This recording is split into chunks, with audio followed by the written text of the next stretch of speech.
فڕۆکەخانەی نێودەوڵەتی هەولێرە بەپێی بەڕێوەبەری فڕۆکەخانەکە بۆ ماوەی ساڵێک دەبێت چوارەم جارە هێرش دەکرێتە سەر ئەم فڕۆکەخانەیە کە فڕۆکەخانەیەکی شارستانیە. دوجار کە هێرش کراوەتە سەر ئەم فڕۆکەخانەیە بەپێی پەیجی دژە تیرۆری کوردستان بە فڕۆکەی بێ فڕۆکەوانی بۆم ڕێژکرا و هێرشکرا سەر فڕۆکەخانەی نێودەوڵەتی هەولێر و هێرشەکەش هیچ زیانێکی گیانی و مادی نەبووە. بەڕێوەبەری فڕۆکەخانەکە دەشڵێت ئێستا دۆخی فڕۆکەخانەکە ئاساییە و هیچ گەشتێک بەهۆی ئەو هێرشانەوە نەدواخراوە و نەهەڵوەشاوەتەوە. هێرشەکە کاردانەوەی زۆری بەدوای خۆی داهێنا.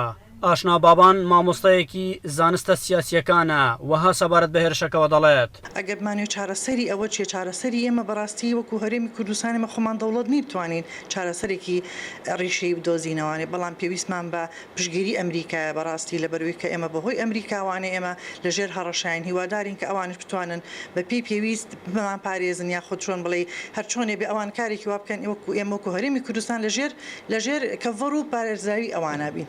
بۆ زانینی هەڵویستی پەرلەمان و هەوڵەکانیان بۆ نەهێشتنی هێرشی وەها بۆ سەر هەولێر دەچینە پەرلەمانی هەرێمی کوردستان. ئێمە پێشتریش لێ پەرلەمانە کوردستانی لە لیژنا ناوخۆ کۆبوونەوە لەسەر کردبووە نەهاش کۆبوونەوەی لەسەر دکەین و دیگەل ئەندام پەرلەمانێت لیژنا ناوخۆیت عێراقیش کۆ ببینەوە کو ئەم میکانیزمێکی دابنێنیان حکوومەتە عێراقی ڕاستی پێویستە هەلوێستە کە ئەمنی باشتر بگریتە بەر بۆ ڕاوەستاندنا ئەو هێرشە. ئەو هێرشەی بۆ سەر هەولێر و سنوورەکەی کاردانەوەی بەرفراوانی لە نێو شەقامی کوردی و ناوچەکەدا بەدوای خۆی داهێناوە. هاوڵاتیان بۆ چۆنی جیاجیا لەو بارەیەوە دەخەنە ڕوو.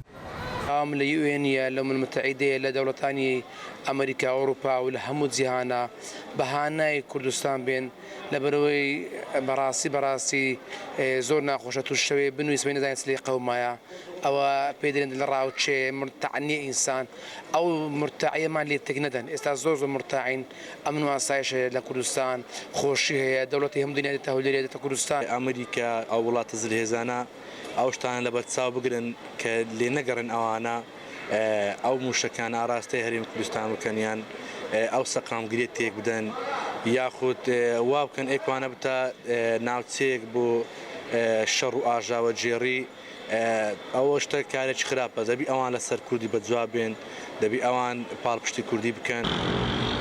جێباسە لە مانگی نیسانەوە سێمین هێرشە بۆ سەر هەولێر و سنوورەکەی ئەنجام دەدرێت و بەرپرسیارەتی ئەو هێرشانەش دەخرێتە ئەستوی ئەو گروپانەی کە لە یاسا دەرچوونە. بۆیە خەڵکی لە ئێستادا داوا دەکەن هەڵویستی جددی وەربگیرێت و چیتر ناوچەکە نەکەوێتە بەر ئەو هەڕشە و هێرشانە.